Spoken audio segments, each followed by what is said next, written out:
What's up? This is getting depressing.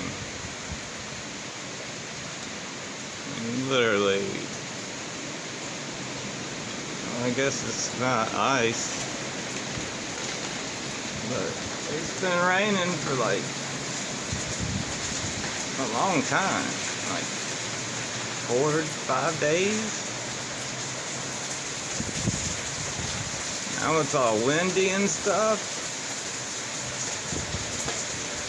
And there was actually just some damn lightning, I think. Woo! The wind is swirling. I mean, it's gonna snow in 2 weeks. Within 2 weeks. Timestamp it. Got snow here in 2 weeks.